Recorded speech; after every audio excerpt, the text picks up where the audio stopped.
Elwell? I am Rodney Elwell. Do you wish to see me? Pickett. I beg your pardon. Sarah Pickett. Quite so, your name. In any case, I'm late for They class. said for me to come right away. Who said? The agency. The agency? What agency? Well, of course, the detective agency, Sergeant Coonan. Yes, come in, come in. If I come in, does the door get closed? Naturally. Then I don't come in. Why not? You know why not. You're grown up. My dear Mrs. Pickett. Miss Pickett. And don't butter me up. I have conducted my affairs behind closed doors for 20 years. Not with me. You overestimate both of us. Have it your way.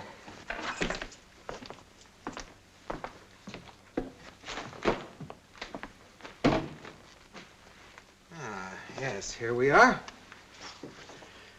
You are Rebecca Pickett, is that correct? Sarah Pickett. Quite so. Sarah. Rebecca Pickett is my grandma. Was your grandma? She still is. She's 103. Interesting. She's a liar. Possibly? 108 if she's a day. Probably. Miss Sarah Pickett, you were engaged some 15 years ago by one Noah Praetorius as his housekeeper? That's right. Where? Goose Creek, where I come from. Goose Creek. Goose Creek is a little village way downstate, is it not? Way back in the hills. And at that time, what was the profession of this Praetorius? He was a doc. A doc? He healed people. How? If I knew how, I'd be a doc myself. I mean, what were his methods of treatment? Well, some healers use one thing and some use another. But Doc Praetorius used them all. Once he'd give a powder, sometimes syrup, sometimes pills, sometimes a jab with a needle, and sometimes just talk. Just sit there and talk about a body's misery and talk a body into being well. Like working a miracle. Huh? A miracle worker, too, eh? Well, if my grandma isn't a miracle, what is? Your grandma? 4 times she lay down to die, and 4 times he talked her up on her feet. Told her she was going to live forever. Looks like he was right. Doc, healer, miracle worker, possible hypnotist. Check on narcotics administered. Now, Miss Pickett, are you completely certain that this man's name was Noah Praetorius? Would I make up a name like that? And is this Doc Praetorius by whom you were employed the same man as the famous Dr. Praetorius of this university and this city? Doc Praetorius was already as famous as you can get back in Goose Creek. He had people coming from miles around. But is he now the famous Dr. Praetorius? When you say doctor, do you mean school doctor, out of books? That is precisely what I mean. Can't say. For my part, I wouldn't get caught dead in a room with one of them. Miss Pickett, I am a school doctor out of books. That's one reason why the door is open. This man. Is he the healer? The miracle worker? Is this Doc Praetorius? That's him.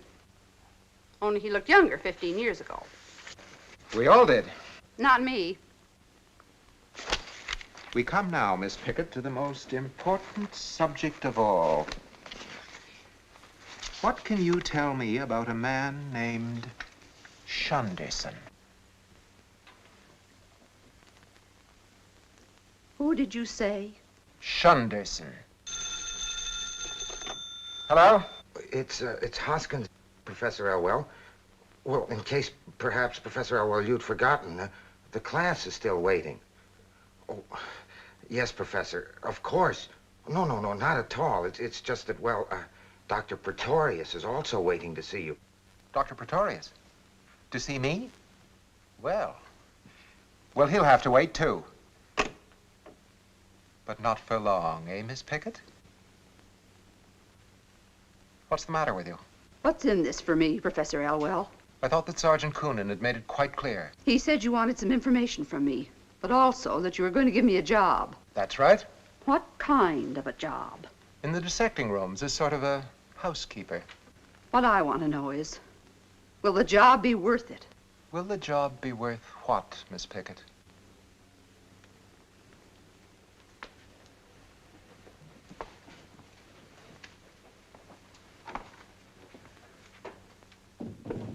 Shunderson. Tell me about him. I didn't know very much. Nobody did. Tell me everything you knew or heard. Every detail.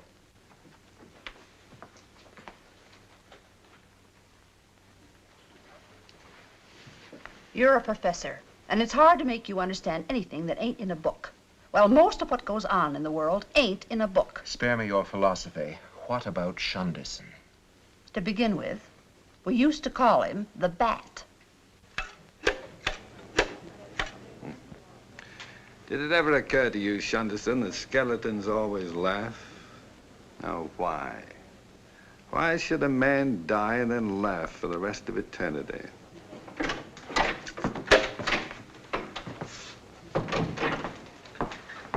What news, Uriah? Oh, I've just spoken with Professor Elwell, Doctor. He regrets exceedingly that he is unavoidably detained. A meaningless phrase which could signify anything from oversleeping to being arrested for malpractice. I've never known the professor to be late before. He'd be the last to tolerate it than anyone else. Ah, it saddens me, Uriah. An unmistakable symptom of human weakness. Professor Elwell, of all men.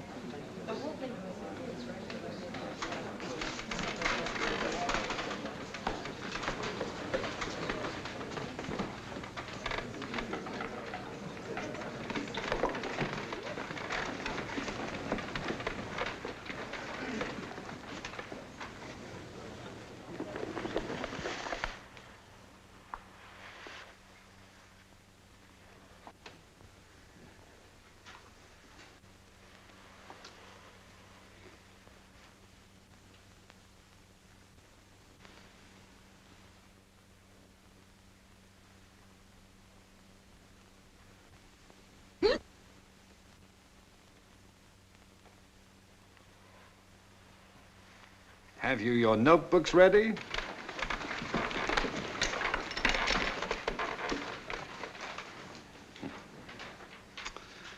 I would be quite unable to give the lecture you came to hear, and I'm not sure you should hear the lecture I'd like to give. Well, we want to hear anything you've got to say, Dr. Praetorius. That's very flattering, thank you. We thank you. The cadaver and I. A cadaver in a classroom. As students of medicine, it's important at the outset that you realize that a cadaver in a classroom is not a dead human being. I don't understand that, Doctor. Anatomy is more or less the study of the human body. The human body is not necessarily the human being. Here lies a cadaver. The fact that she was, not long ago, a living, warm, lovely young girl is of little consequence in this classroom. You will not be required to dissect and examine the love that was in her, or the hate, or the hope, despair, memories, and desires that motivated every moment of her existence. They ceased to exist when she ceased to exist. Instead, for weeks and months to come, you would dissect, examine, and identify her organs, bones, muscles, tissues, and so on, one by one. And these you will faithfully record in your notebooks. And when the notebooks are filled, you will know all about this cadaver that the medical profession requires you to know. Oh! Oh!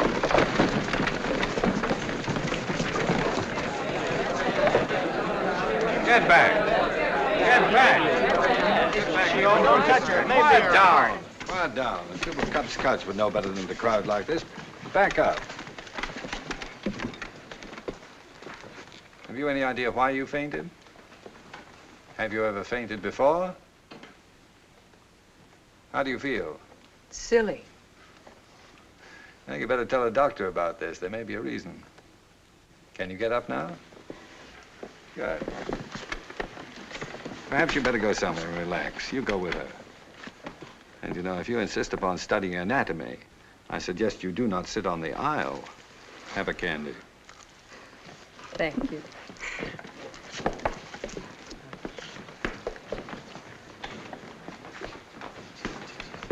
You're not leaving, Doctor. Yes, you are. And please give my thanks to Professor Elwell for the use of the hall. It's been fun. Oh, I can't understand his not being here. It's most unusual. It's an unusual world, Uriah.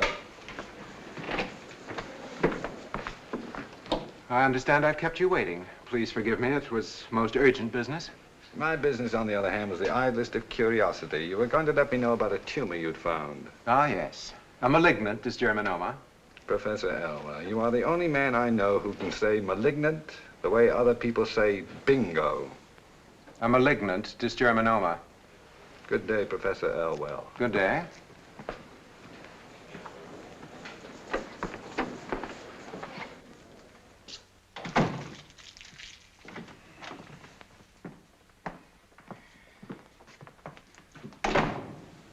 coming back in?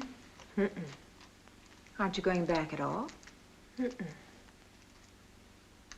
Are you going to see a doctor? I guess so.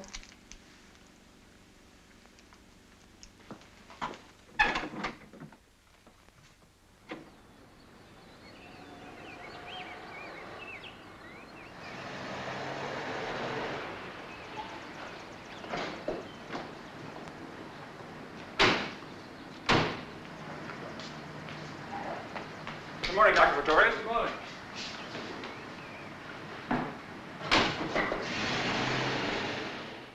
Run another test. How was she when you made this one? Depressed? Cried all through it.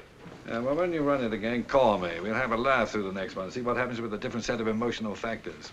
Well, if you like. Dr. Praetorius, a problem's come up about Mrs. Bixby. Mrs. Bixby, I thought she was doing so well. She's nearly ready to go home, but she wants to take her gallbladder with her and a bottle of alcohol. I think that's quite touching. Let her have it. Dr. Praetorius, you know we don't keep gallbladders lying about once they've been removed. Mrs. Pegler, so it's highly unlikely that Mrs. Bixby would recognize her own, so why don't you just give her any old gallbladder and make her happy?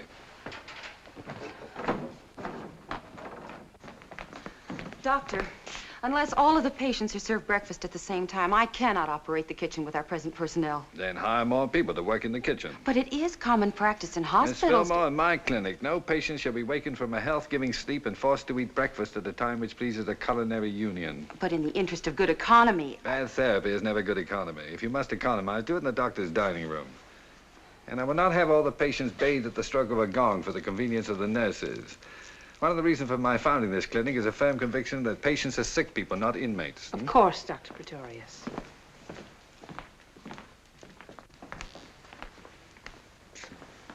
I'll bet I know what you're thinking. Here comes Dr. Happiness, the good humor man. If he tries to cheer me up, so help me, I'll hit him with an ice bag, right? Wrong. Not that I blame you.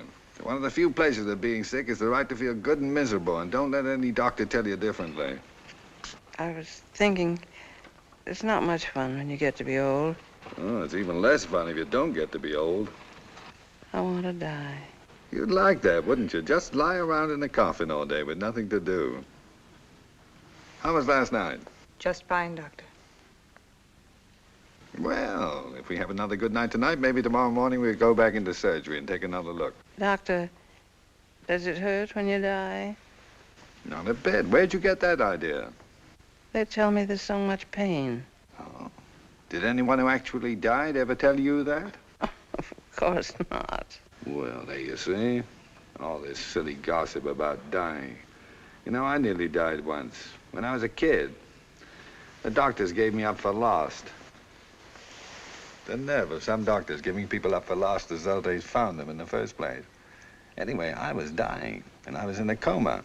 You know how it felt? No, how? It was winter at the time. And I felt as if I was flying very slowly in a sled high up in the sky. And the world below was covered in snow and ice and bitter cold. But I was warm and cozy in the back of the sled, wrapped in an ermine blanket. And then I came out of the coma. I came back to life. How'd you feel? Awful. I had a splitting headache and I vomited for 3 days. I've never felt as good being alive as I did when I was dying. You certainly make dying a pleasure, Dr. Praetorius. Well, we'll keep that our little secret, shall we? I wouldn't want that to get around.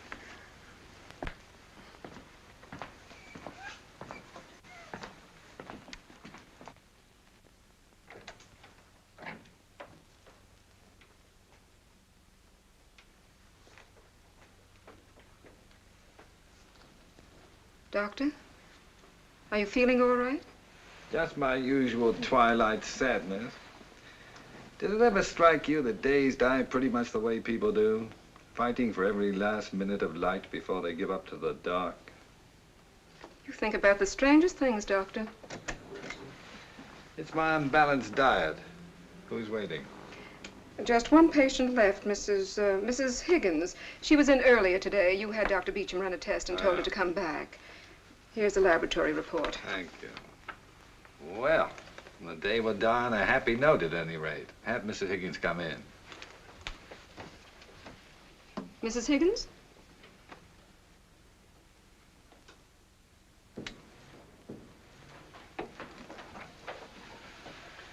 Pardon me for getting up. It's the only exercise I take. Sit down, won't you?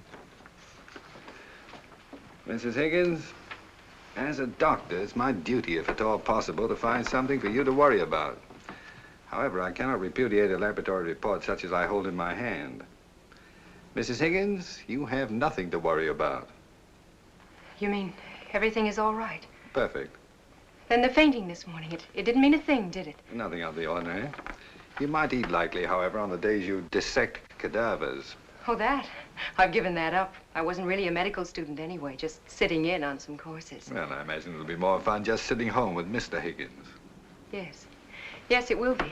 I can't say how grateful I am to you, Dr. Pretorius. But just a routine examination, after all. I didn't exactly save your life. Thank you anyway. Not at all. Now, Mrs. Higgins, don't forget to have Miss James give you another appointment in about a month. In about a month? To see you? Of course, if you can afford it, it might be preferable to have a regular obstetrician. In that case, there are several I'd be pleased to recommend. But didn't you say that I had nothing to worry about? That everything was all right? It couldn't be any better, Mrs. Higgins. You're pregnant. Are you sure? I mean, couldn't there be some mistake? There's always a possibility of error. However, with a result as positive as this, that possibility is remote. After all, it wasn't a very thorough test. I mean, it only took a couple of hours. I thought in order to be sure you had to wait weeks. Not anymore. Nowadays, we find out about everything a lot more quickly than we used to. About life, and even about death. Now, they used to use a little pink rabbit for the pregnancy test. But now they use a frog. Not nearly as cute, but it's a lot faster. Only 2 hours and just as certain. The name of the frog, by the way, is Mankiewicz. Sounds like a movie star, doesn't it? You're not married. What about the baby's father? It has no father. If that were true, it'd be the first time in the annals of biology. I have no husband. But when he knows about the baby. He'll never know. I got a telegram the other day. The other day. Seems as if he left just the other day. Seems as if we met just the other day. It's all such a crazy, mixed-up nightmare. He was in the reserve, the medical corps. That's why I took the courses when he came back and we were married. I wanted to know something about his work. When did he leave? 6 weeks ago. Or was it 5? How right you are, Doctor. How quick we've become with life and death.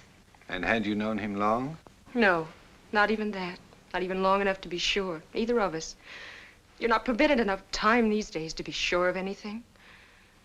And then when he had to go, and we had to say goodbye, I was suddenly afraid.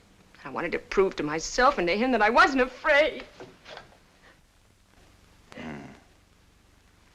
The frightening things we do sometimes when we're afraid to be afraid.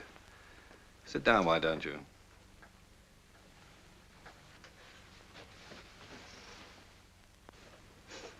What are you afraid of now? I'm not. Then stop behaving as if fear was something to be ashamed of. Stop being such a pompous know-it-all. You don't even know what I'm crying about. Do you? Yes! Miss Higgins. I can't call you Miss Higgins. What's your first name? Deborah. Blow your nose. There's tissue in the top drawer. No, here. Well, I can't speak with as much assurance as I usually do because you just called me a pompous know-it-all. I'm sorry. Don't be. I do get pompous. But I'm really not a know-it-all. As a matter of fact, right now I'm confused. By what? Well, it seems to me that if you were crying because of the father of your baby, the time for you to cry would have been when you thought you weren't pregnant. Not now that you know you are. Isn't that so? So, he isn't the reason. No, he isn't. Then were you crying because you're afraid for yourself? Afraid of what people will say? No. You sure? Society has a strict set of rules about that sort of thing. The bylaws of our social corporation. You violated Section A, Article 1. That can bring heavy penalties up to and including expulsion. You really think I'm a coward, don't you? Are you? No. Which brings us to the party of the third part, the baby. Were you crying because of the baby?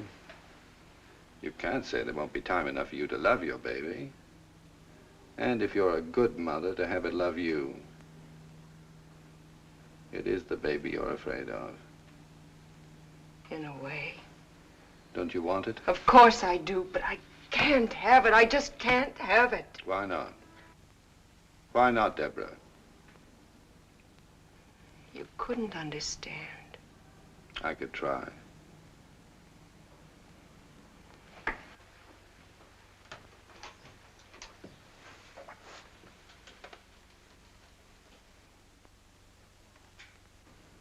Because of my father. You can never tell about fathers. They can be suddenly understanding at the most unexpected times. He's the most understanding and most gentle man in the world. Well, then? I'm all he's got. If he knew about this, it would kill him. Oh. Well, if you're all he's got, then the baby will give him just that much more. He couldn't live if he knew. Deborah, no man could be as gentle and understanding as you say and still so deeply prejudiced. It's got nothing to do with prejudice. Then what has it to do with? Perhaps, this is only a suggestion, but perhaps if I were to tell him. No. It's possible I could put it to him in such a way No, that... please. It's very kind of you, but you mustn't even consider it. Dr. Praetorius, believe me, if you did see my father, you couldn't tell him about me. Even you wouldn't know how. And if you did, you wouldn't have the heart.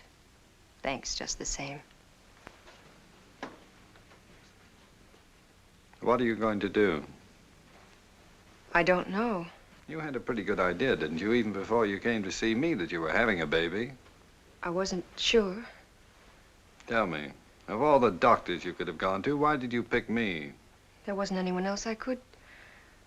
Well, when you talked to us this morning, I felt suddenly that you could help me somehow. How? You seem to care so much more about people than just any doctor would, and so... So you came to me for help, and all I did was talk to you some more. There is nothing I wanted from you, Dr. Praetorius, that would have affected your conscience in any way. Not even the tiniest hope that, perhaps for your father's peace of mind? I wouldn't want to buy my father's peace of mind at the cost of yours.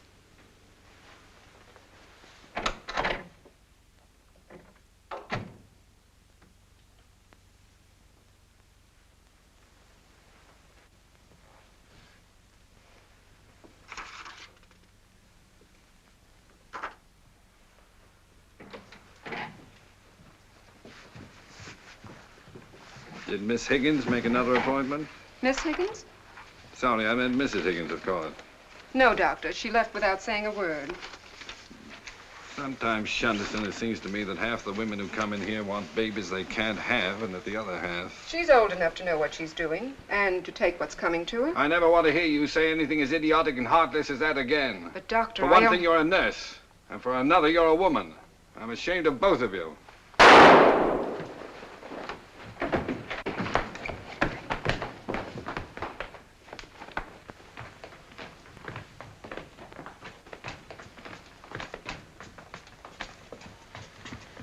Have her taken to the nearest treatment room.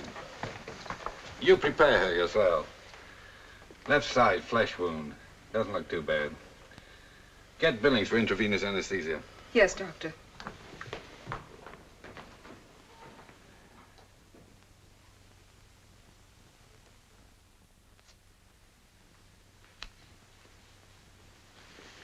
Thank you, Billings. Yes, Doctor. Shall I have her taken to the ward, Doctor? Yes, and get some blankets, please.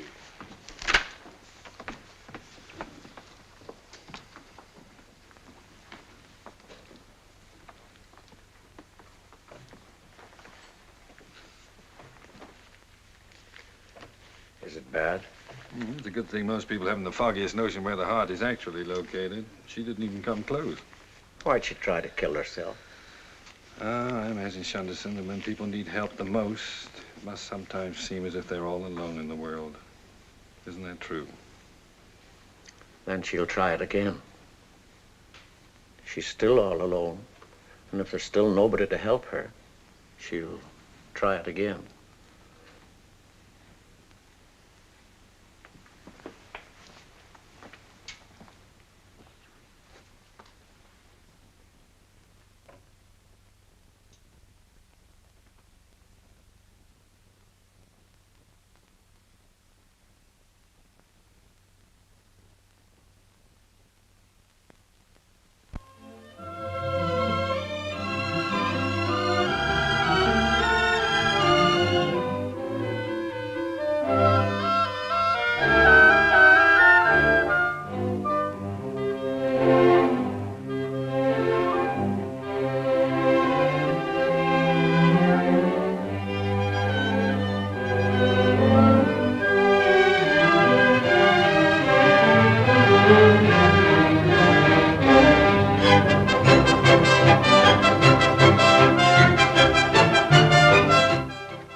the mixed chorus. How are they coming along? Just fine, Dr. Praetorius. They're ready to start with you any time now. Good. The sooner the better. Set the first full rehearsal for next week. Well, tonight, for the first time, your attack was not pre-medical. The horns did not sound as if they'd been sterilized. The second fiddle still pull a little. You're still inclined to regard the strings as catgut for sewing rather than for playing. And as for the gentleman on the third bull fiddle, Professor Barker. Is there any reason why you, Professor Barker, who live so intimately with millions of neutrons and know them all by name, cannot maintain a simple beat on a bull fiddle? Are you referring to me? I do not mean to impugn your academic standing, of course. My dear Dr. Praetorius, I would willingly entrust the life of my sister to your skill as a gynecologist, but I would not let you conduct my 3-year-old nephew to the bathroom. The point is that I am the conductor of this orchestra, that you pay no attention to me. I do pay attention. Very well. We shall see. Start at letter B, please, Professor Barker. Just your part alone. It's going to sound a little silly.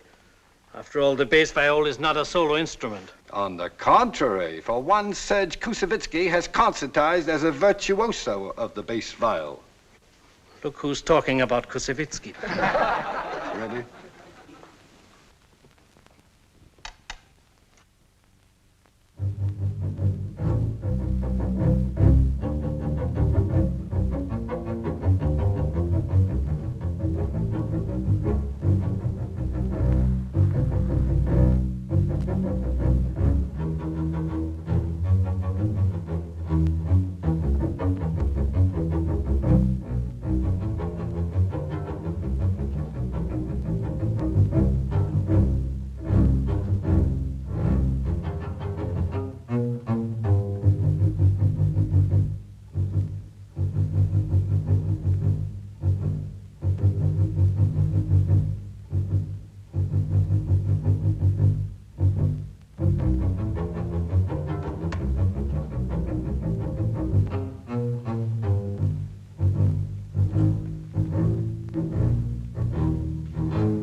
Tell me, Professor, do the neutrons bombard the electrons, or do the electrons do it to the neutrons?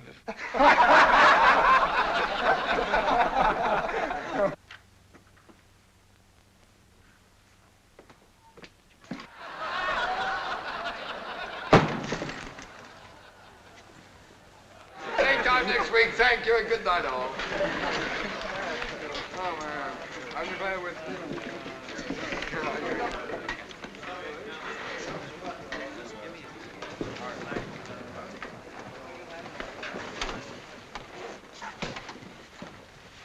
You drive my car home. I'll ride with Professor Barker.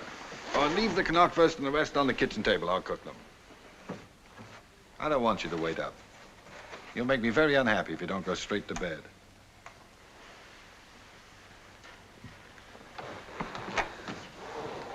He gets up before I do and won't go to bed till I'm asleep. I keep forgetting he can't stand these long hours anymore. Noah, there's something I want to talk to you about. Here and now? Well, it's fresh on my mind. Just for a minute. Sit down.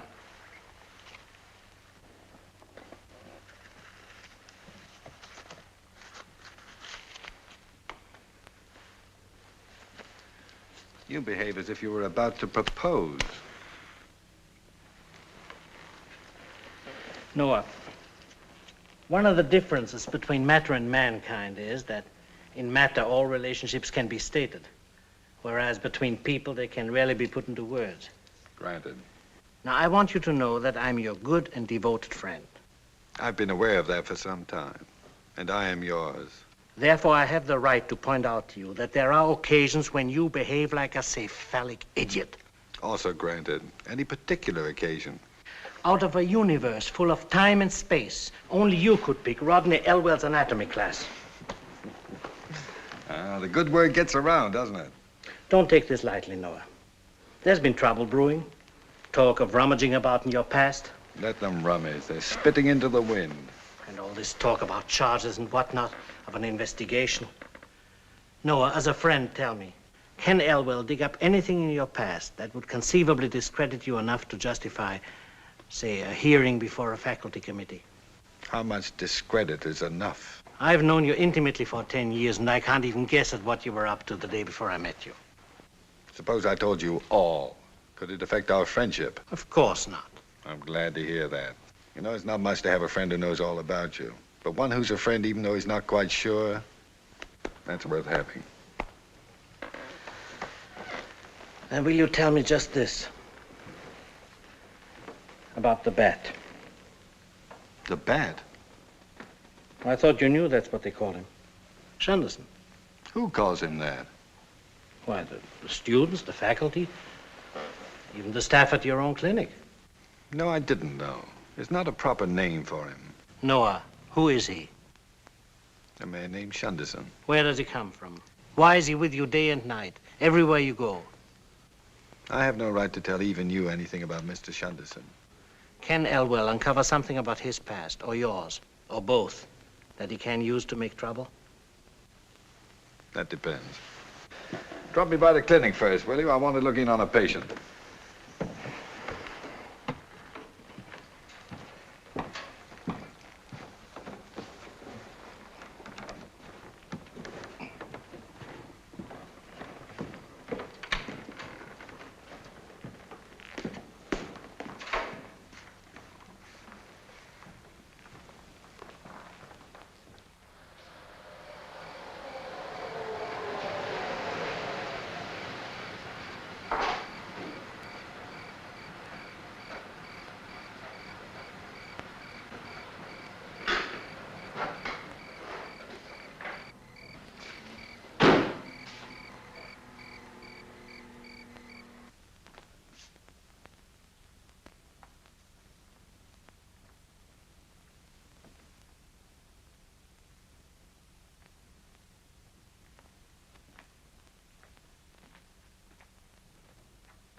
Don't turn the light on, please.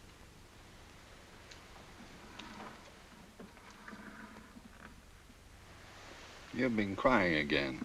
That doesn't necessarily follow. Well, it's a pretty good guess when a woman wants the light kept off. Either that or her face isn't on.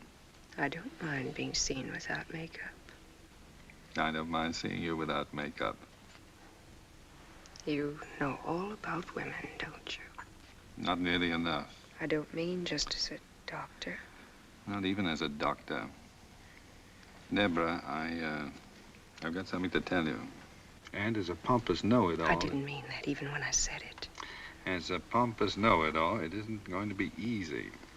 But you remember the remote possibility that I thought could never occur about the frog being wrong? Well, the frog wasn't wrong, but you got the wrong frog. It seems the possibility of a laboratory assistant making a mistake is not remote at all. I don't understand. 2 tests were being run at the same time. One had a positive result, and the other negative. Through unforgivable negligence, your report read positive when it should have read negative. Then I'm not having a baby after all. You're not having a baby after all. Sleep well. You've got nothing to worry about. That's what you think. Now what are you crying about? It's just awful. What is? To think I had to go and tell you all about myself and what I did. Now it turns out I didn't really have to. Well, it did you good to have someone to tell it to. But not to you. Why not?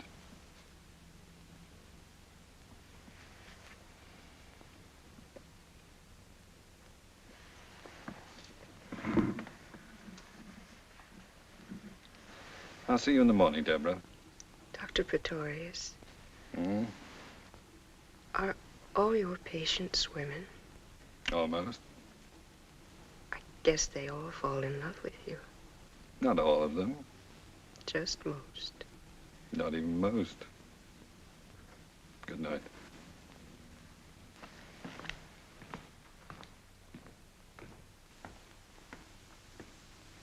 What a mess.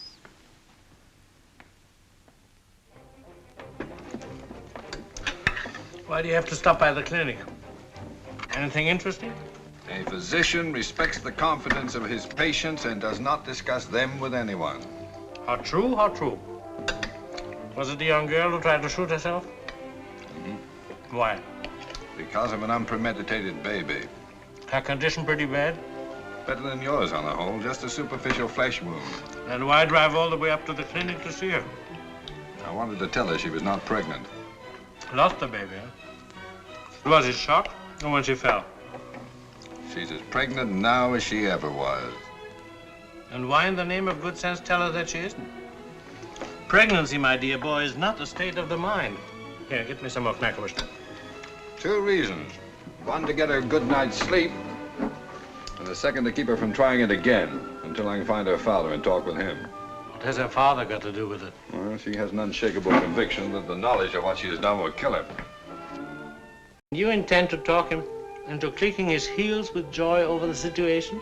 I intend to convince him either to be compassionate about it or to convince her that her father will survive her disgrace and that her chief responsibility is to the baby.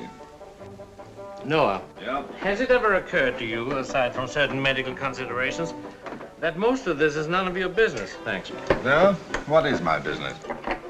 To diagnose the physical ailments of human beings and to cure them. Wrong. My business is to make sick people well. There's a vast difference between curing an ailment and making a sick person well. We won't go into that. I'm too tired. Besides, doctors bore me. Just one little question. What have you great men of science done with atomic energy to make people well? Hmm? That's wonderful sauerkraut. It tastes like sauerkraut used to taste. There's a German woman who makes it in a barrel. I'll send you some. More beer? Yes, please. Sauerkraut belongs in a barrel, not a can. Our American mania for sterile packages has removed the flavor from most of our foods. Butter is no longer sold out of wooden tubs, and a whole generation thinks butter tastes like paper. There was never a perfume like an old-time grocery store. Now they smell like drugstores, which don't even smell like drugstores anymore. You country doctors live romantic lives. Just think, it might be quintuplets. This time in the morning is usually heartburn or loneliness. Hello? Dr. Praetorius? Dr. Praetorius, one of our patients is missing. Miss Higgins. That's it, Deborah Higgins. It must have been in the last hour, Doctor. Miss Myers said Miss Higgins was sleeping when she made her rounds about an hour ago. We've searched the grounds. Doctor, I just can't imagine how she got out. I can tell you exactly how she got out. By walking down the corridor and out the front door, just as I did a couple of hours ago. No, don't notify the police. I'll take care of it in the morning. Keep looking, of course. And let me know if you find her. Good night.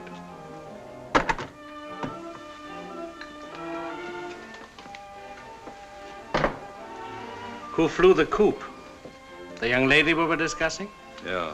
Why would she run away? I don't know. But I've got to find her. I should think so. It seems you've got some important information about her that she hasn't got.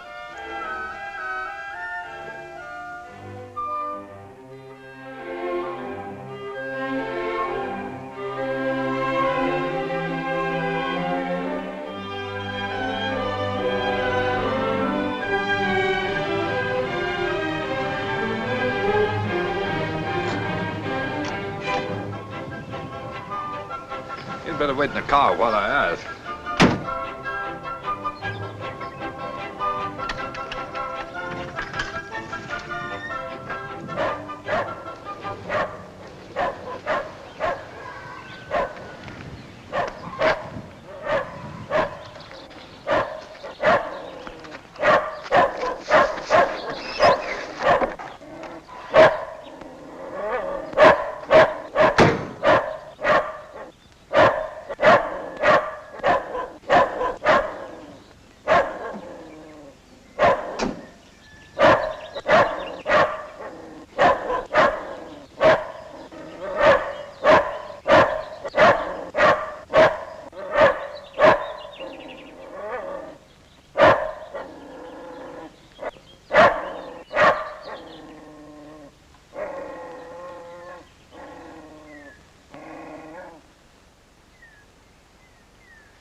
I wondered what Beelzebub was barking at. Beelzebub. Beasts like that are usually called pals. I call him Beelzebub because he's an evil dog. Well, I am delighted to meet someone courageous enough not to love all dogs. My name is Praetorius. Dr. Praetorius, this is a pleasure. I'm Arthur Higgins. I'm delighted Beelzebub didn't frighten you away, but I am surprised he gave up so easily. Mr. Shunderson has a way with dogs. Mr. Shunderson? How do you do? Won't you come sit down? Thank you. You're far from a stranger to me, Dr. Praetorius. I've heard so much about you from my daughter, Deborah. Have you? How fortunate you were such good friends when she had that ridiculous little accident. Yes, it was ridiculous, wasn't it? I still do not understand how a woman can accidentally burn a deep welt in her side with a curling iron. Well, it's not uncommon for women, female students in particular, to curl their hair, eat, read, and telephone all at the same time. The results are often disastrous. Yes, I imagine it could have been worse. Much worse. I happen to be devoted to porch sitting. If you'd rather go inside. Oh, this is very pleasant. And I see that you're properly protected against too much fresh air. Don't you believe in the benefits of fresh air? I do not. Nor do I believe that eating fish develops the brain, or that oysters will increase virility. Well, you must tell that to Deborah. She's forever driving me out of the house. You're an unusual man of science, Dr. Praetorius. You're an unusual farmer, Mr. Higgins. But I'm not a farmer. This isn't my farm. It belongs to my brother. I see. Then you're just visiting here. You might say I'm staying here.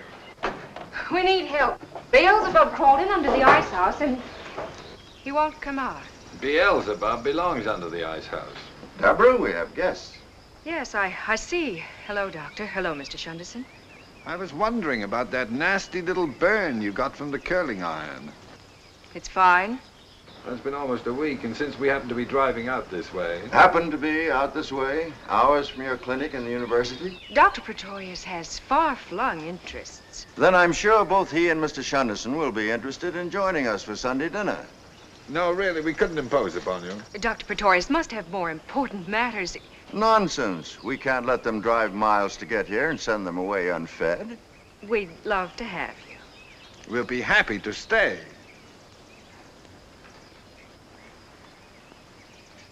I'll tell Bella.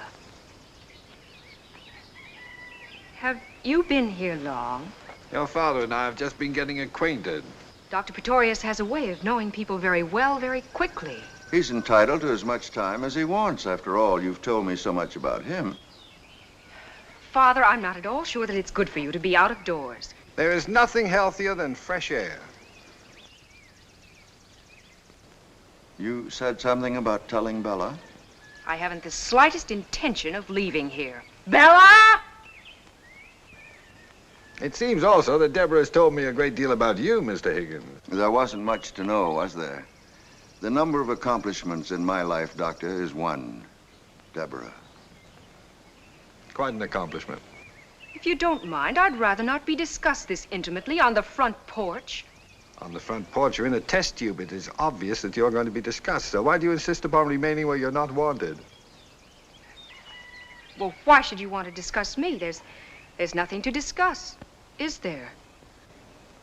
Deborah, Dr. Praetorius has not driven this great distance to see Beelzebub or to inquire whether you're being more careful with your curling iron. It's quite apparent that he's come to talk with me. Now, go and tell Bella there will be 2 extra for dinner. Somebody yelled for me? Yes, Bella. These 2 gentlemen are staying for dinner. Mr. John know about it? There's plenty of food. Mr. John better know about it. I'll tell him. He's doing his books now, and he don't like to be disturbed. I'll tell him when he's finished, Bella. Well, I'll put 2 plates on anyway. You left the peas half done. I'll be right in. I would like to help. Oh, Mr. Shunderson. Really, it isn't necessary. Don't let him. It's a good idea. He'll be of great help.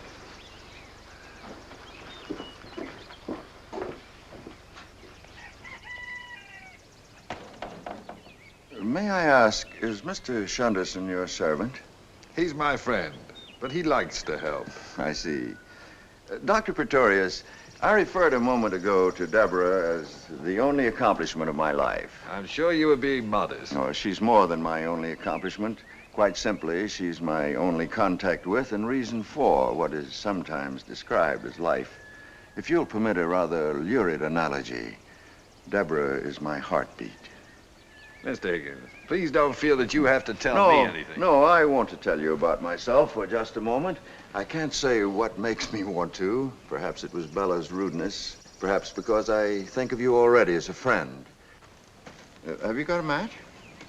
No. I smoke too much anyway. The Mr. John Bella seems so concerned about is my brother. He owns this farm.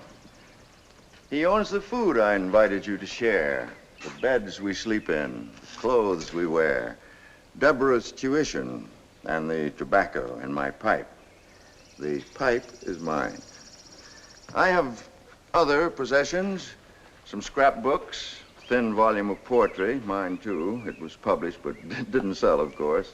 And Deborah, and the memory of my wife. I wondered about her. She died when Deborah was very little. In London. That's where Deborah was born. What were you doing in London? I did the same thing, Dr. Praetorius, in most of the major cities of the world. I failed miserably at whatever it was I tried to do. We haven't any matches. What? Oh, it's become a nervous habit, I guess. My brother John never left this farm. Physically, mentally, spiritually, or in any other fashion. I don't imagine John's been more than 100 miles from this porch in any given direction. When you left the farm, what did you set out to be? Nothing in particular, except to be as far from here as possible. I remained both throughout my life, far from here and nothing in particular. I was an indifferent journalist, a minor poet, an ineffective teacher, a wretched businessman, unable to provide properly for my wife and child, and then not even for just my child. When my heart gave way, it seemed to me that my functions had achieved a unanimous failure. And so I applied to my brother for permission to return here with Deborah as a complete dependent, which I am in every sense of the word, including being listed as such in his income tax report. And now, if you'll excuse me, I'll ask John about dinner. Perhaps it would be better if you didn't. Please, I'd consider it a favor. Would you like to come inside? No, I'll stay out here for another minute.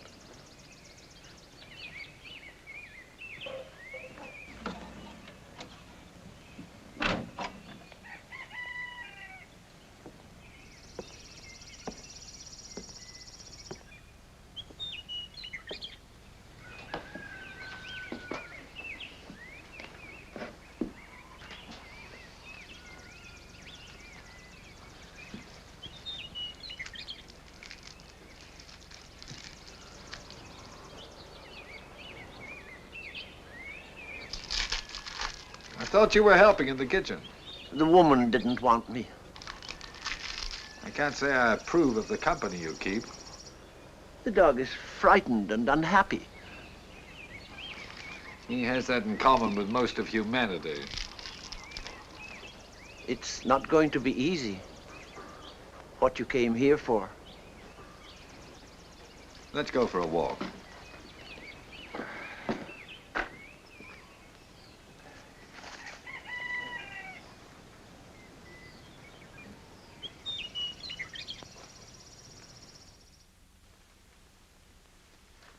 Sunday ain't Sunday without chicken.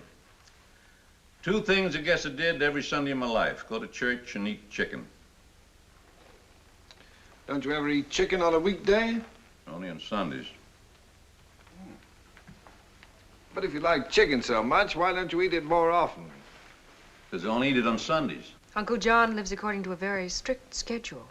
Two things I live by, the good book and the calendar. I got a day's work to do every day in the year. I take care of my work, and the good book takes care of me. Then you do the same thing every day of every year, is that it? Just like the cows and horses and vegetables. That's right. That's what the good Lord and old Mother Nature put us here for, to do the job they set out for us. Oh. Well, I can't speak for the good Lord, of course, but I know a little about old Mother Nature. If old Mother Nature had her way, there wouldn't be a human being alive. How do you mean that?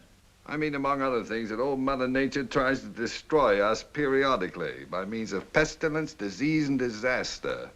That's why the human race has been at war with old Mother Nature ever since it became the human race. What do you mean, became the human race? Is that what you teach? No, and I'm not really a teacher. That merely happens to be my opinion. You make a lot of money? John, really, I don't think you... I don't mind telling him. Yes, Mr. Higgins, I make a lot of money as a doctor. But then I'm one of the few fortunate ones. I'll say. We got one here in town, works night and day. Hasn't got a red cent. If you had a teacher here in town, he'd be a little worse off than even your doctor. But then the government doesn't pay them for the patients they don't treat or the children they don't teach. Oh, you mean like I get paid for not growing some crops? I never could figure that one out. But then, never ask too many questions about it. Never look a gift horse in the mouth. You? I never look any horse in the mouth. Well, I'm going back to working on my books. Then I'm going to sleep a while till it's time for my radio programs. Off my schedule today, income tax. I ain't complaining, though. Got more deductions than I thought. Doc, do you mind if I put you and your friend down as a couple of feed salesmen? Flattered. Just don't call me Doc. That way I deduct the whole dinner. Every little bit helps. I write it all down in a book. Most of my equipment don't cost me a thing, writing it off year by year. What's it called, Arthur? Depletion and depreciation. Yeah, that's it. Means it's running down. Don't work so good as it did. One thing about teachers and writers and such, they have less bother with their income tax than farmers and oil well owners. That's so? Why? Because their equipment is talent and a highly developed mind. And when they run down and don't work so good as they did, the depletion and depreciation can't be written off their income tax. See what I mean? What's so smart about them? Don't play the radio loud while I'm sleeping, Arthur. No, John.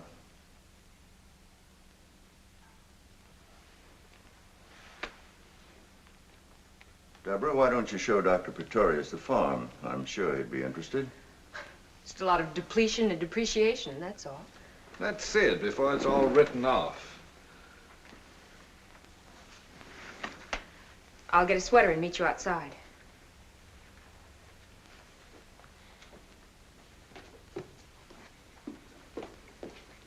How old were you when you learned to walk?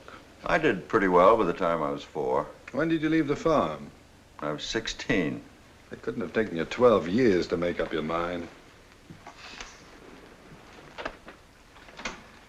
You enjoy music, Mr. Shunderson? More than anything.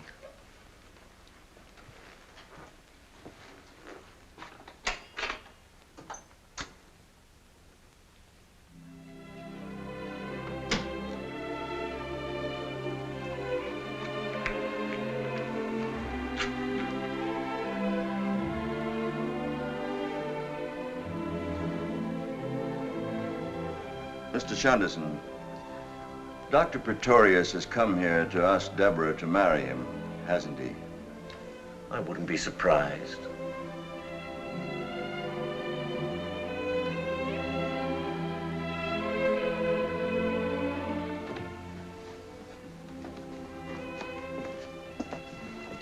This, as you see, is the dairy. The cows are out in the pasture. Doing the job the good Lord gave them. Uncle has 8 cows. That's far more milk, butter, and cheese than what we need. He sells the rest in town. That makes it a commercial enterprise, and he can write off the dairy and the equipment and the cows.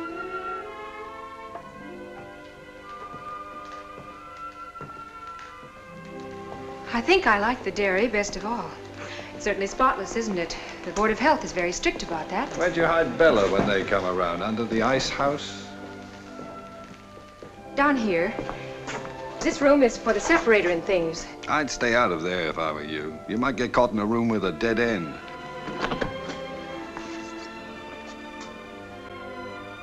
The milk gets certified, you know, according to the amount of butter fat in it. Why did you run away from the clinic? And this, of course, is the separator, where the cream gets separated from the milk. Why did you run away? It works by centrifugal action. It used to be done by just skimming it off. But the cream, being lighter than the milk, rises to the surface. Deborah. Because I had to. Why? I had to, that's all. Why? Because. Why? I had reasons. What?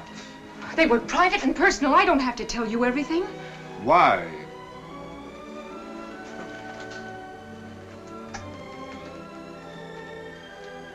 I'm in love with you.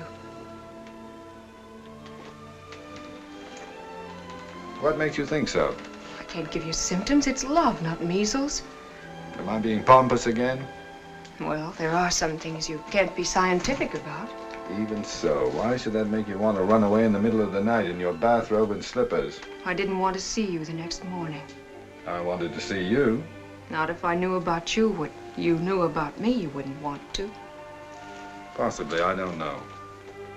A person just doesn't fall in love that fast, or that often. I just couldn't lie there anymore and think about it. I couldn't stand it. Don't you see, if I do love you, then how could I have been in love with him? And if I didn't love him, then why?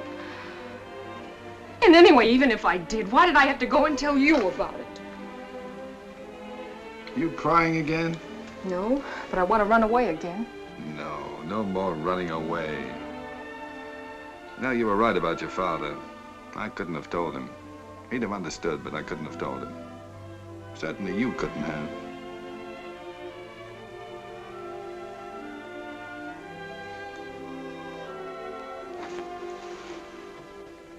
Now you tell me something.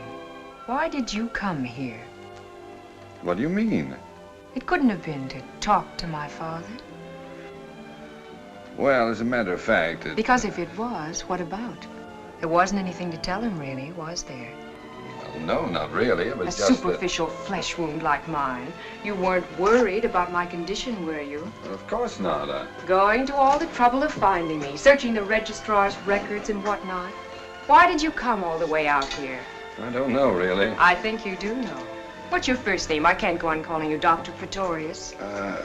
Noah. Why did you come after me, Noah? You know, what you said before about cream being lighter than milk, that wasn't quite accurate. Noah's a cute name. My real name is Ludwig. You see, cream is the oily part of the milk. It's not actually a separate product. I prefer Noah. In homogenizing milk, for instance, the particles of fat become emulsified. I do not want to appear unladylike about this, but I'd feel silly acting coy. So that the cream becomes part of the general body of the milk. With you, of all men. You couldn't have come out here because you wanted to talk to my father. And you couldn't have come out because you were worried about my health. And there comes a time when a patient asks a doctor questions. Why did you come all this way just to see me, Noah? I did have a reason, you know. I know. No, you don't. But it doesn't seem to matter at the moment. You're being pompous again at the moment. You'd be surprised how unpompous. Then what are you being?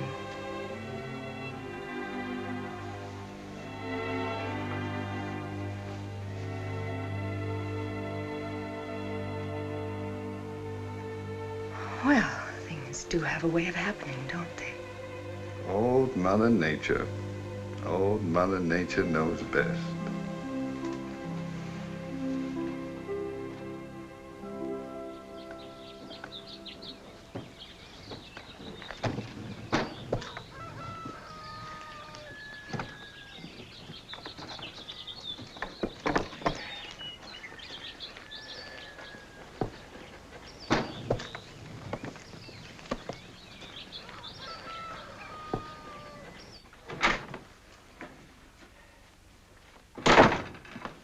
What's Uncle John up to? He's got the radio on full blast. Something about rustlers. It seems somebody rustled 15,000 television sets. Here, use this. Dropping my things out of the window. You'd think I was escaping from a girls' reformatory. There is no reason why we can't just walk out the front door. It's more fun this way.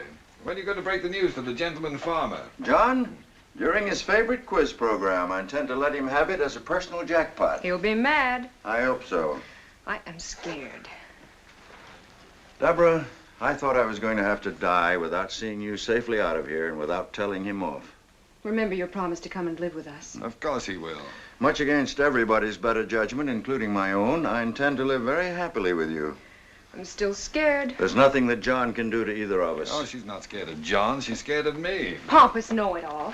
It just so happens that what I'm afraid of is that you don't really want to marry me and that I won't make you a good enough wife. In the first place, I'm not in the habit of marrying women I don't really want to marry. His first name isn't Noah, you know. It's Ludwig. And in the second place, a woman has yet to be born who doesn't in her heart believe she'll make her husband a much better wife than he has any possible right to expect. I just don't want to get married tonight. I don't want a long engagement, but can't I even have one day? We'll be married in New York. That takes 3 days. All right? It's just so I can feel more feminine about it. I must say you're the only man I ever heard of who acts exactly like some poor girl that has to get married. I imagine that as a man, I've come as close to it as any other man who ever lived.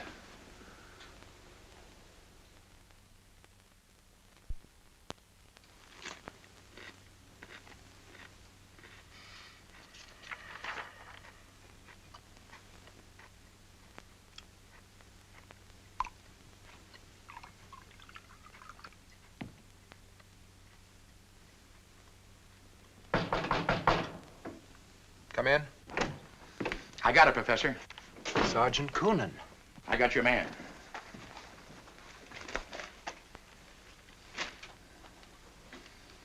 Excellent. Is that the same Shunderson? Very probably. Could you identify him from this? Almost positively. You got to do better than very and almost. My dear man, this newspaper appeared in 1917. The photograph is 34 years old at least. The identification may not be entirely positive, but it satisfies me. We got to be sure. Get me a new picture of this character. There are none that I know of. Mr. Shunderson has always manifested a violent aversion to being photographed, even to snapshots by students. Want me to handle it?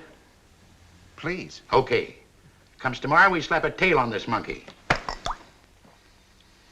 Mr. Coonan, I have spoken to you about this before. I must be able to understand you. Oh. What I mean is, starting tomorrow, we have him followed. Unhappily, it'll have to wait until Monday. Dr. Praetorius is undermining a medical convention in New York and will not return until then. Monday it is. Good luck to you.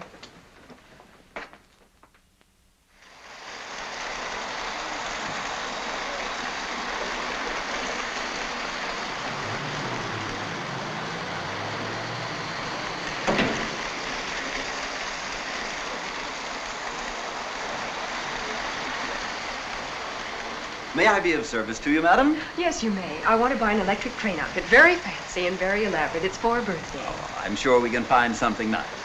May I ask how old is the boy? 41. He'll be 42 tomorrow.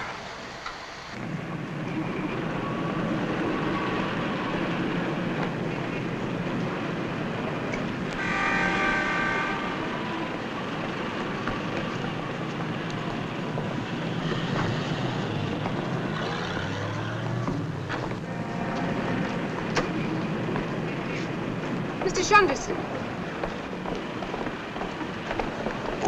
Is anything the matter? No, I thought I saw a friend. Well, if you'd like to go. No, it doesn't matter. Then would you help me with the trains? We've got more equipment than the Union Pacific. Sure.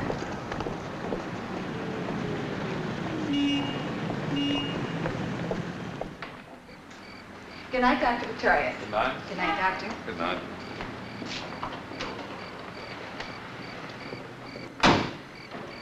I think you should know. Someone took my picture today. Give me one to wear in a locket around my neck. It wasn't that kind. He ran away after he took it. I see. Perhaps it would be better if I went away too. No. You've made a great career. You have a home now, a wife, responsibilities. No.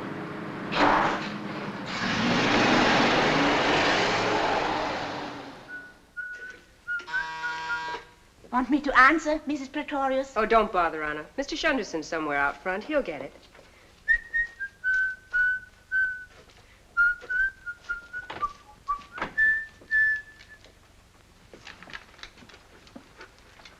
Professor Elwell from the university. At this time of day? What about? He's come to see Dr. Praetorius in very urgent business. Shall I call him? Certainly not. Dr. Praetorius is not to be disturbed. I'll talk to Professor Elwell.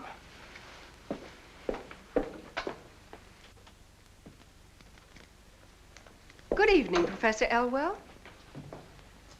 Mrs. Praetorius? This is indeed an honor. I'd heard, of course, of Dr. Praetorius's marriage, but until now I had no knowledge of the extent to which he was to be complimented upon his exquisite taste. Thank you, Professor. How sweet of you to come all this way just to say those nice things. Won't you sit down? Thank you. No, my business is with Dr. Praetorius. A most urgent and confidential matter. And I have no wish to intrude for long upon what seems to be a festive occasion. His birthday. So, these must be happy days indeed for your husband. Unfortunately, they're busy days, too, and at the moment he's in a very important conference. But surely if you were to tell him that a most pressing matter concerning the university... I'm afraid he cannot be disturbed. Mrs. Praetorius, I assure you that it is necessary for me to talk with him. It just is not possible. You're welcome to wait if you like, but I assure you my husband will be in conference until dinner time. I, too, have a home, Mrs. Praetorius. I have come here at no little inconvenience to myself. Exactly what have you come here for, Professor Elwell? I have a message for your husband. Not a happy one, I regret to say. Oh? Well, if you'll give it to me, I'll see that he gets it. I had hoped, that is, I have been asked to inform Dr. Praetorius of it in person. Has the message to do with some confidential information about a patient? It has to do only with your husband. Well, then in that case, it doesn't matter whether I tell him about it or he tells me. A relationship of such mutual trust is heartwarming. Thank you.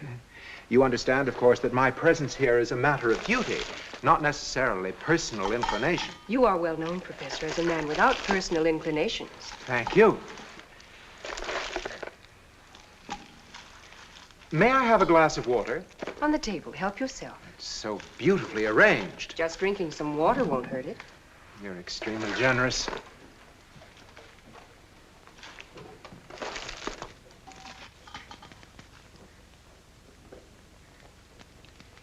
Mrs. Praetorius, there have been for some time now persistent, but obviously unreliable, rumors about your husband. About women? About the circumstances under which he has practiced medicine. About his methods. And certain events, both past and present. Oh, that. And in view of certain disclosures, unfounded, of course, which have come to light recently concerning both Dr. Praetorius and his most intimate associate. My husband is intimate, only with me. The dean of our university has asked me to present to Dr. Praetorius a list of the charges that have been brought against him. Who brought these charges? Dean Brockwell invites your husband to disprove these charges. In confidence, of course. Should your husband be unwilling to accept this offer of a private hearing, then the dean will have no recourse other than to summon Dr. Praetorius before a faculty committee for an open discussion of the charges in question. They must be pretty serious. What are they? I'm not privileged to reveal them. But you know what they are. Unhappily, I do. This must be a great strain on you, Professor. The performance of one's duty in a profession founded upon such high standards of honor, dignity, learning, and ethics. One thing you can be sure of, my husband isn't going to sneak into the dean's office to clear his name in private. You drag those nasty, vicious rumors of yours right out into the open and get rid of them in the open, where you've been spreading them. Mrs. Praetorius, you're not being objective. We are discussing my husband, not a kidney. You are also leaping at conclusions. All rumors need not necessarily be vicious and nasty. It depends upon the viewpoint. I am pretty well committed to one particular viewpoint, Professor. Quite so. Well, I must be going.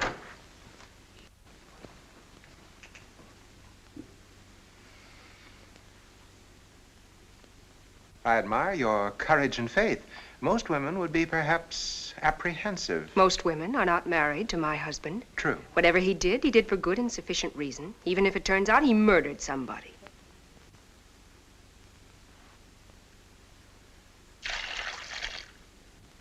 I have never had occasion to envy Dr. Praetorius. May I say that I envy him you? You have that right under the Constitution of the United States. Will you show the professor to the door, Mr. Shunderson? He's leaving.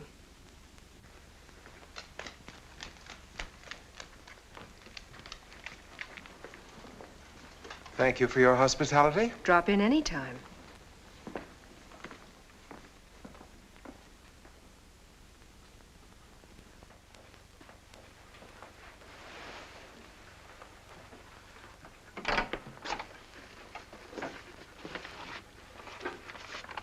Give this to the miracle man.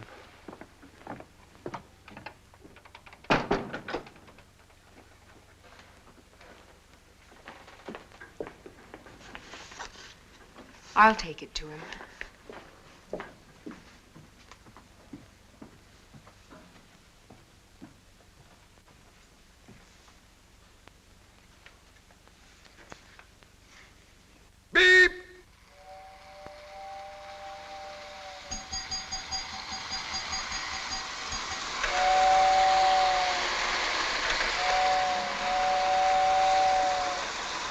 Beep, beep.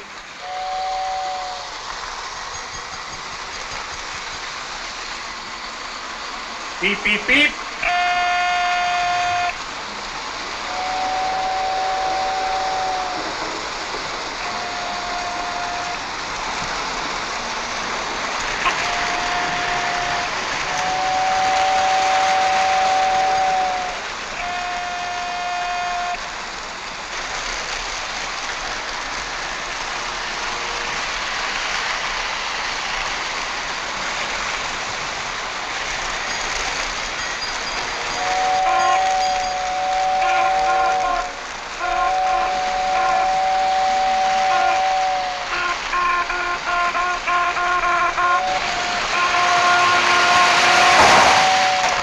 What was that?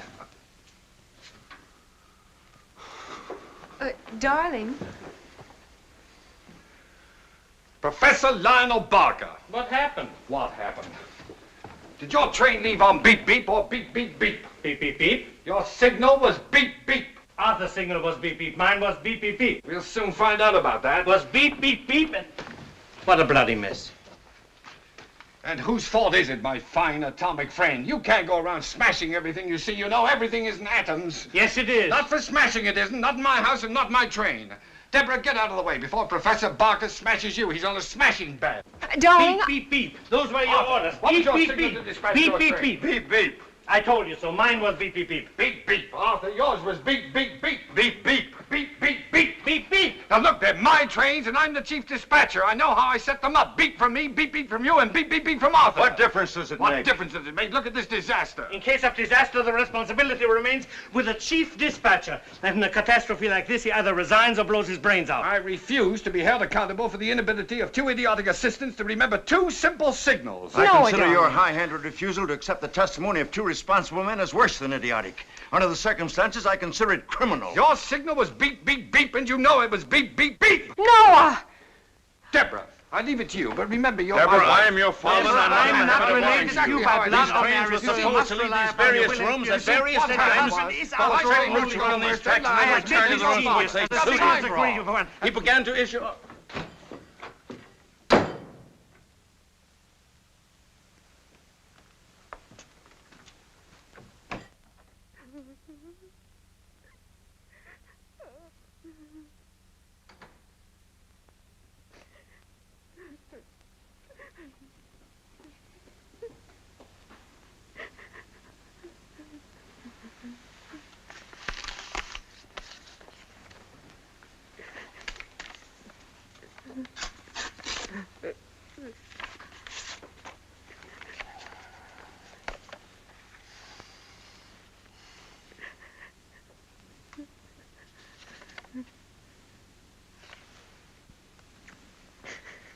Is this what you're crying about?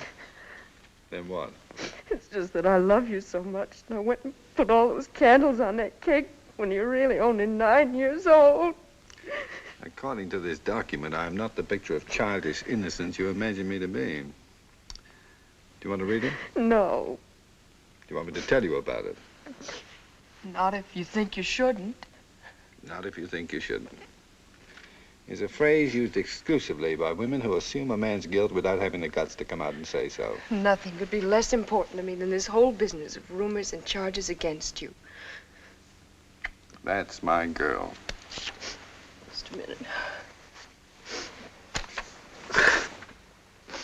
Well, just from the type of men who attack you, anybody'd know you were innocent. Anybody with half an eye. You haven't done anything you shouldn't have you, Noah? Many times. But not as a doctor. Don't let it worry you. I won't.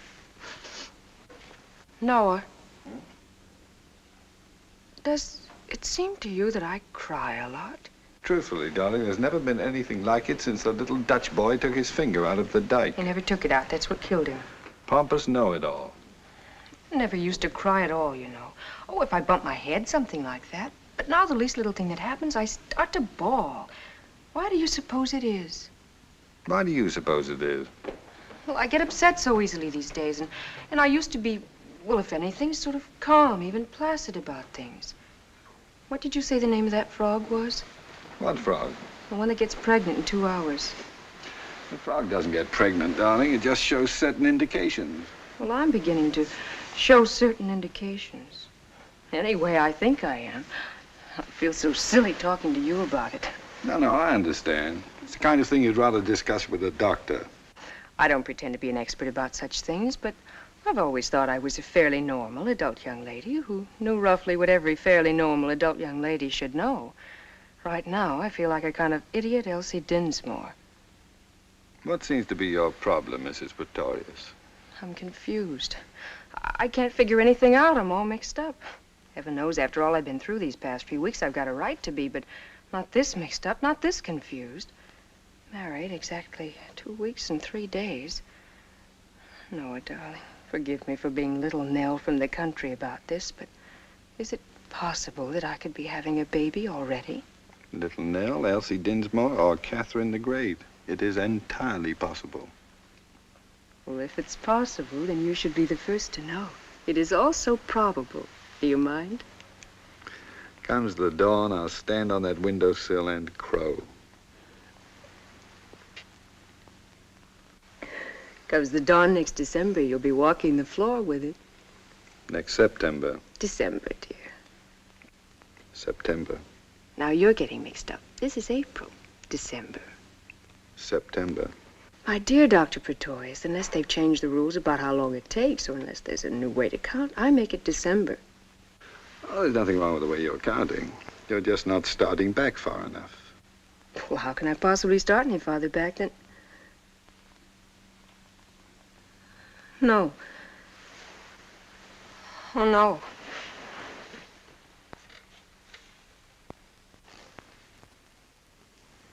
You're quite a noble character, aren't you? I've never thought of myself as one particularly. No, really. I mean, I've heard of doctors who were self-sacrificing and unselfish, but apparently there's no limit to yours. Deborah, you couldn't be more wrong.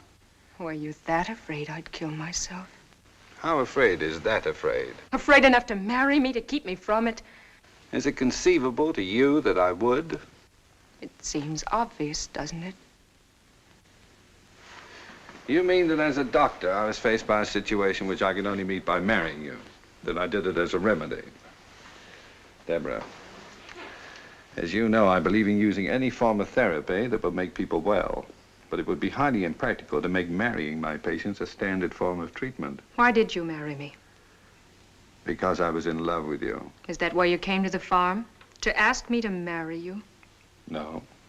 Not consciously, at any rate. Let's not mess with the unconscious right now. We've got enough conscious trouble to worry about. You fell in love all of a sudden, didn't you? All of a sudden. I'm still falling. Let me know when you hit bottom. Anytime within the next 30 or 40 years. You came to the farm because you knew I was pregnant. And then you met my father and my uncle, and you understood why I tried to kill myself. But by that time, you were all mixed up in it because you told me that silly lie about the wrong frog. And I was so obviously in love with you. It was all over me like a tattoo. And so, with no possible way out for anybody, all of a sudden you fell in love with me, and that solved everything. And everybody lived happily ever after. For 2 weeks and 3 days, that is. Until I found out that my baby isn't going to be yours. Funny. This calls for tears, and I haven't got any. I take it all back about my being normal and adult and lady. What makes you think it isn't going to be my baby? Because it isn't. Because its father is someone you never even knew. Someone I can't even remember as well as I should. All of which, however true, has nothing to do with our baby. His interest in this world will begin as it does with all babies, when suddenly, through no fault of his own, he is rudely deprived of a warm, secure, and well-fed existence, which he has every reason to believe will go on forever, and finds himself upside down in the air, being smacked on the backside. Are you going to love him? Of course I am. So am I, and we'll keep him warm, and we'll feed him and make him feel secure again. And give him brothers to play with. All boys, eh? Now, it's time you stopped thinking about yourself and started thinking about my baby. No. If you really suddenly fell in love with me. No if. Why? I couldn't say why. Haven't you ever wondered? Falling as fast as I am, I don't have time. A man as exact as you with a reason for everything? And I'll find it. Any time in the next 30 or 40 years, I'll start wondering. I won't be doing much else, it looks like, except wondering. About you and me, about you and the baby, me and my fine character. Are you feeling sorry for yourself? I'm feeling sorry for you. Don't be. I love you. Be that. Forgive me. Shut up. Love me.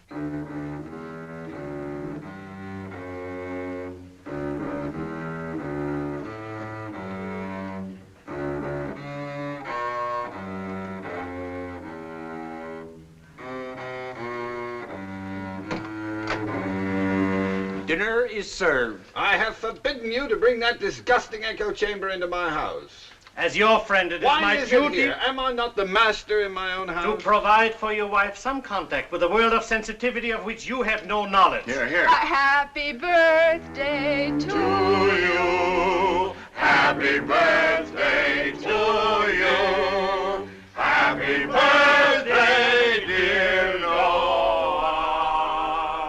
Happy birthday to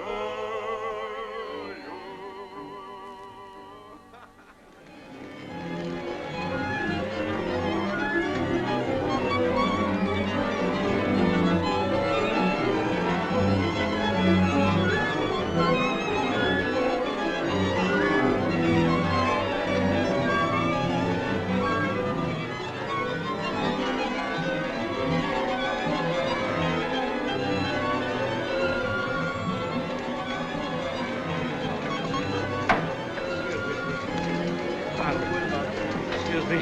Sorry. Pardon me. Lionel, Oh, I'm late. the hearing must have started. Why aren't you there? No, not yet, but in a second. Now, you mustn't be nervous. There's nothing to be worried about. Just see to it that they get it over with quickly. Such nonsense. May I?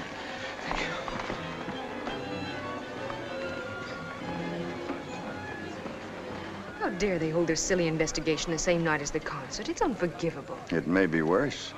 From what I hear, Professor Elwell and his gang insisted upon it. They consider it unlikely that Noah will conduct if the hearing goes against him. The reasons for it could then hardly be kept confidential. The hearing will not go against him. And besides, Noah would conduct on his way to be hanged.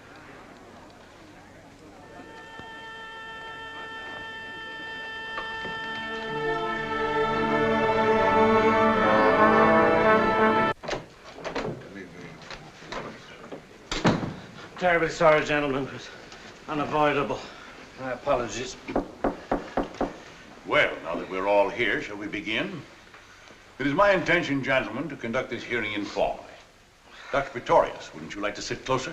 Thank you. I prefer to remain as remote as possible. I suggested it merely to avoid having our discussion take on the appearance of a trial. I appreciate your thoughtfulness, but I consider this trial to be a trial.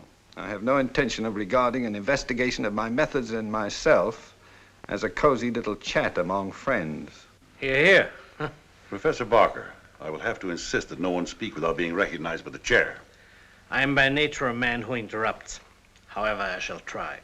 Thank you.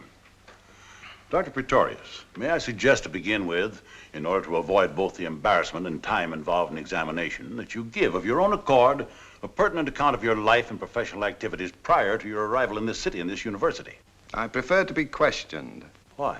Because I do not intend to tell things about myself of my own accord, which are nobody's business but my own. They are the concern of the entire medical profession. Be recognized. You too, Professor Barker. Your objection is understandable, Dr. Praetorius. Professor Elwell, you may begin your questioning. My colleagues have appointed me to speak in their name. I hope I may prove worthy of what is not only an honor, but a grave responsibility. Dr. Praetorius, will you stipulate and agree to abide by the verdict of this committee? I would do nothing of the kind. Why not? Because I don't know what the verdict will be. The verdict will affect you seriously, whether you agree to abide by it or not. Then why ask idiotic questions to which you already know the answers? One horse on you, Elwell. Will you admit that in 1936, you were a highly successful quack and miracle healer in a remote little village in the southern part of this state? I will admit nothing of the kind. Where did you live in 1936? In Goose Creek. Would you describe Goose Creek as a thriving metropolis? It is a remote little village in the southern part of this state. Exactly. And what was your source of income in Goose Creek in 1936? My practice. You practiced openly? I was available to anyone at any time. I mean to say, did you set up practice as a doctor of medicine? When I came to Goose Creek, I had my degree as a doctor of medicine. I did not, however, display my MD upon my door. Upon your shop door? I beg your pardon, his shop door? Isn't it true, Dr. Praetorius, that in that remote little village called Goose Creek, you opened a butcher shop? An honorable trade, if ever there was one. In itself, unimpeachable. But what did you sell in your butcher shop? Meat, at cost. At cost? Without profit? Then how did you make your living? I made sick people well. Uh-huh. Why should that startle you? I still do. Do you deny that at that time your patients were under the impression that you were a butcher and not a doctor?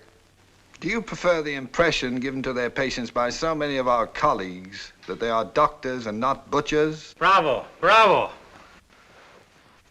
Dr. Praetorius, won't you admit that your practice flourished in Goose Creek because you took advantage of the ignorance of its backward inhabitants, of the pathetic willingness of those poor people to rely upon a belief in miraculous cure rather than scientific knowledge, and because of the readiness with which so many people will prefer the glamorous quack to the licensed practitioner? Despite your definition of a quack as someone who does not practice medicine according to your rules, Professor Elwell, the fact remains that a quack is an unqualified person who pretends to be a doctor. I was a licensed practitioner and therefore not a quack.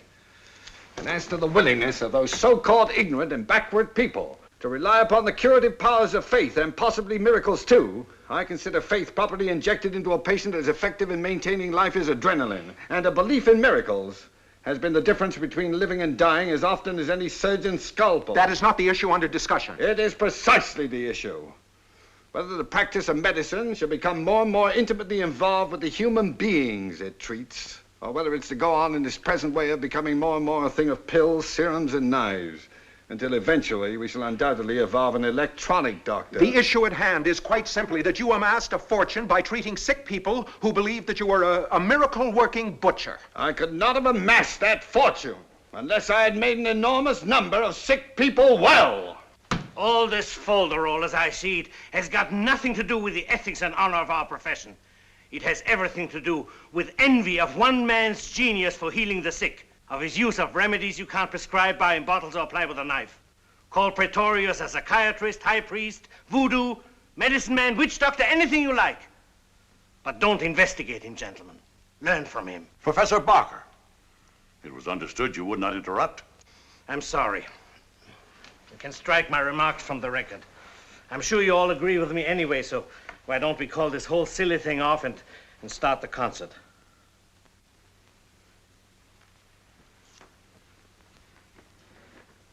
It would interest me, Dr. Praetorius, to know why you ever left this lucrative practice in Goose Creek, and under what circumstances. I'd always intended to leave when I'd acquired enough money to start a clinic of my own. As it turned out, I left a little sooner than I'd planned. You see, I'd fired my housekeeper. She was falsifying my grocery bills and splitting the money with the grocer. Unfortunately, she had previously discovered my medical diploma in a bottom drawer of my desk. In revenge for being fired, she let it be known around Goose Creek that I was not a butcher at all, but a licensed MD. I was confronted by a crowd of angry townspeople and forced to admit the truth. I narrowly escaped being run out of town on a rail. Any more questions, Professor Elwell? A great many more, thank you.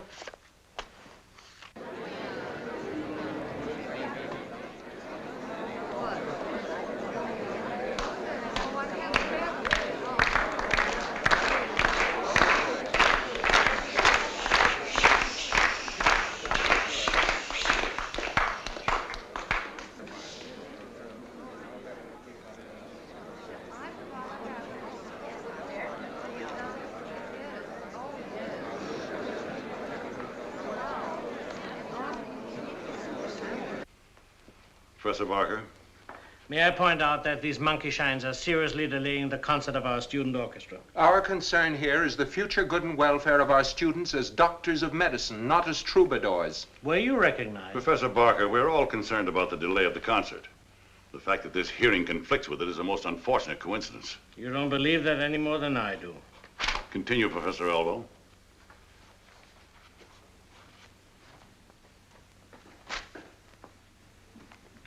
Dr. Praetorius. I thought you'd forgotten me. Who is Shunderson? I take it you mean Mr. Shunderson. Mr. Shunderson is my friend.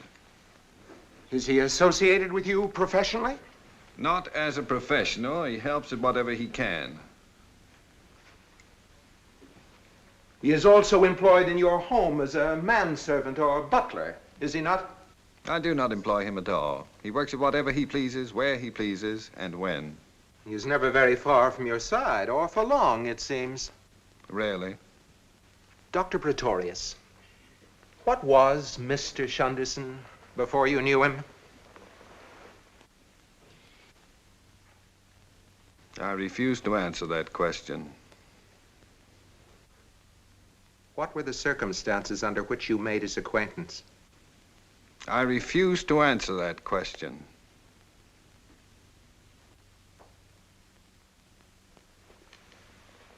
You have always evidenced a remarkable tolerance for this strange and mysterious man. His qualifications have been questioned. His blundering and slow-wittedness have caused complaint, and yet you have protected him at all times to the fullest extent of your authority. His qualifications concern no one but me, since his responsibility is to no one but me. As to his so-called blundering and so-called slow-wittedness, perhaps I overlook them because I know the reason for them. And is the reason of so delicate a nature that you cannot divulge it even here? I have no right to divulge it anywhere. May I suggest to you then, Dr. Praetorius, that your refusal to divulge it is not out of loyalty to Mr. Shunderson, but is due to some unsavory and dishonorable coercion upon you, because the reason, which has been so delicately characterized here, has to do simply with Mr. Shunderson having been a convicted murderer.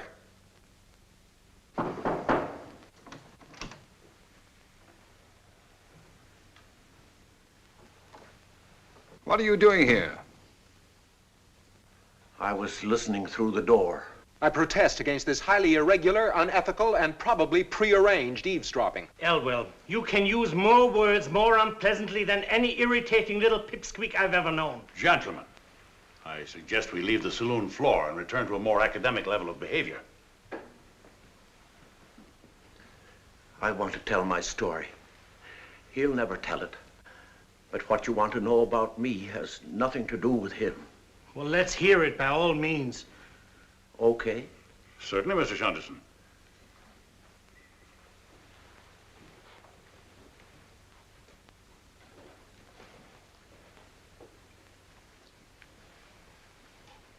Okay.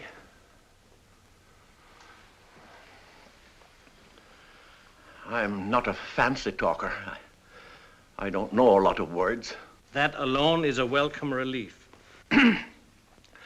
Well, now, Don't start with well now. Where should I begin? Tell them when you were condemned to death for murder. The first time? Of course. Well, the first time was in Canada in 1917. It was Christmas. It wasn't a very Merry Christmas. Don't editorialize, just tell the facts. I had a sweetheart and a friend. We were very close, the three of us. We went everywhere together. Well, this one time we went mountain climbing. My sweetheart couldn't climb very high, so she stayed behind at a hotel while my friend and I went on. We didn't get very far before we started to argue. I don't remember what about. We always argued, as friends do. But this time he hit me with a rock. So I hit him with one.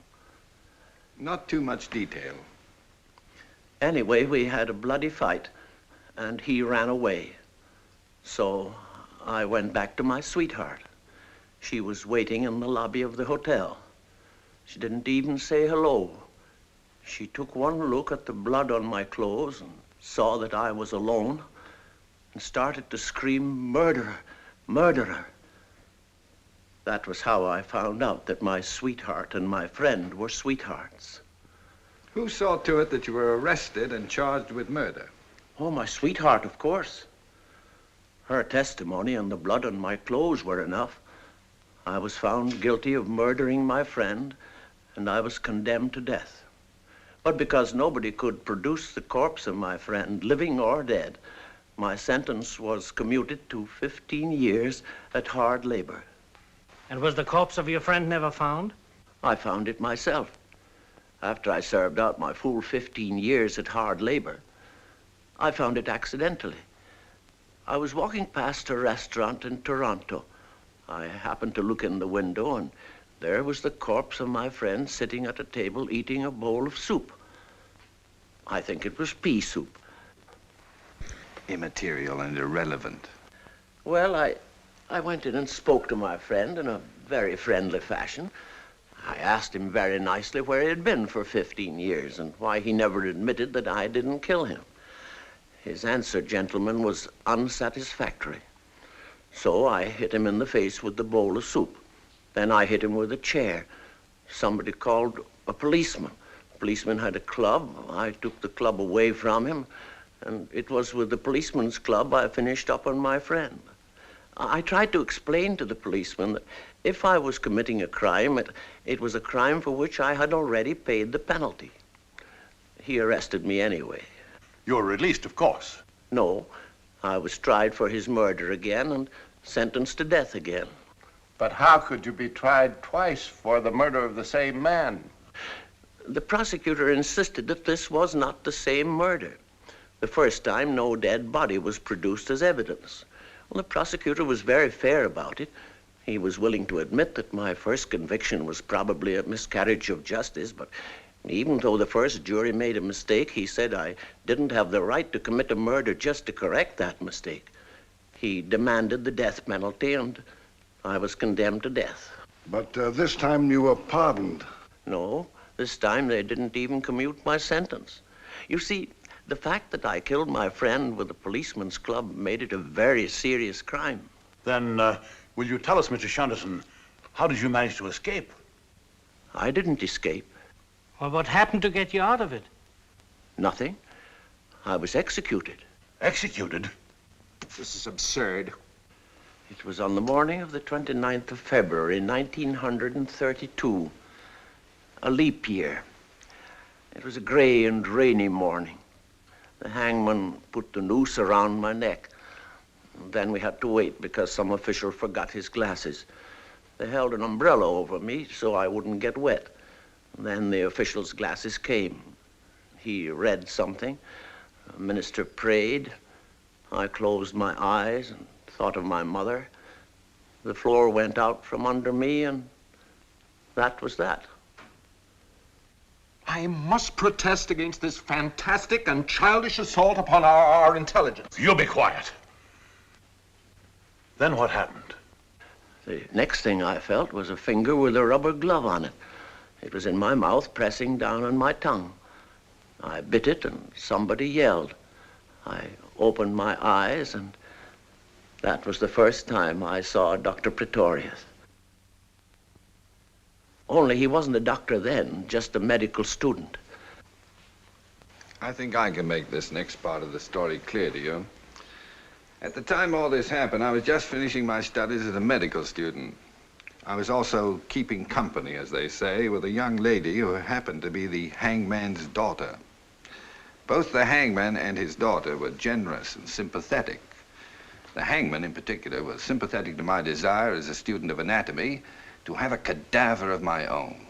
Well, knowing that Mr. Shunderson's body would go unclaimed, because certainly no one was ever more alone in this world than poor Mr. Shunderson was, the hangman managed to send it to me immediately after the hanging, along with a sweet note from his daughter. I was delighted, of course. But not for long. I soon found out that Mr. Shunderson was still alive.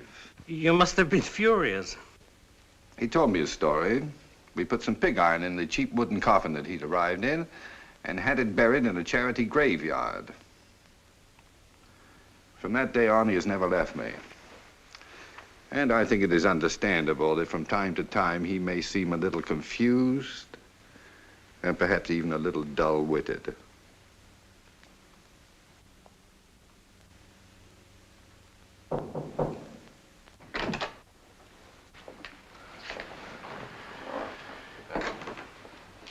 I don't mean to intrude too much, gentlemen, but I'm sure that by now you must have made up your minds. Deborah, a wife simply does not come barging into a room when her husband is being investigated. After all, if he's innocent, he's late for the concert. And if he isn't, well, he'd better start conducting anyway, because he may have to earn his living at it. I am of the opinion the hearing is at an end. Do you agree, Professor Elwell?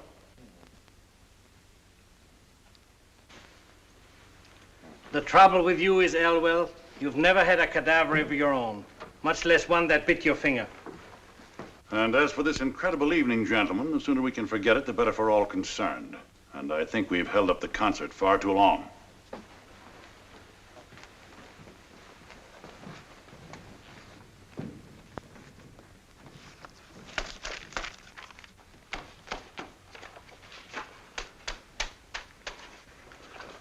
Professor Elwell, you're a little man. It's not that you're short, you're little in the mind and in the heart. Tonight you tried to make a man little whose boots you couldn't touch if you stood on tiptoe on top of the highest mountain in the world. And as it turned out, you're even littler than you were before.